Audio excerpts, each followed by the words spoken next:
A client asked me during the call earlier, am I going to get back with my ex in this lifetime? And I told her directly, this is not the type of question that I answer, nor is it the question you want to be asking. Why would you want to ask these types of questions? Because either answer is going to be disappointing and discouraging anyway. Because let's say it's a no, but what if it's not a no?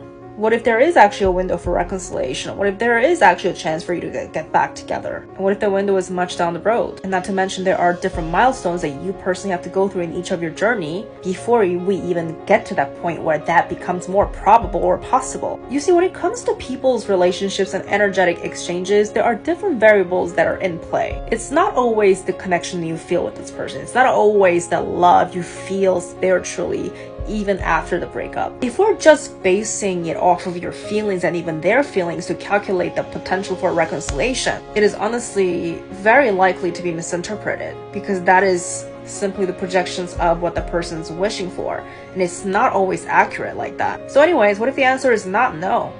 It's not that there is no chance that you guys might get back together, but what if it's that it's just not right now, which naturally would mean it's a yes. But even if it's a yes, it's not really a fuck yes right now, meaning that right now is not the time.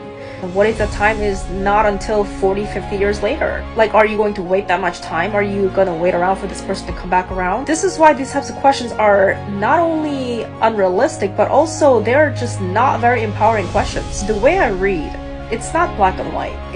Because life is not black and white. Once again, there are a lot of factors and variables that play into situations like this. And I'm very realistic with my details, because the way I read is I see details. And I can also see what's in the way, meaning what needs to be done first. There's obviously also the timing factor. There's also other interruptions, interferences. There's different things. So when you ask questions like this, you are really giving the power away. And I'm really not a fan of questions where the person just is throwing their power away. So of course I gave her this whole lecture, and don't get me wrong, I did actually give her a very thorough response. The response wasn't yes or no, because the answer is not yes or no, because the situation is not yes or no. So I explained different variables, I explained this thoroughly, but the disappointing aspect is, of course, it's not a simple answer. It's very abstract to this person. To me, it's not abstract. To me, that's reality. It's very realistic.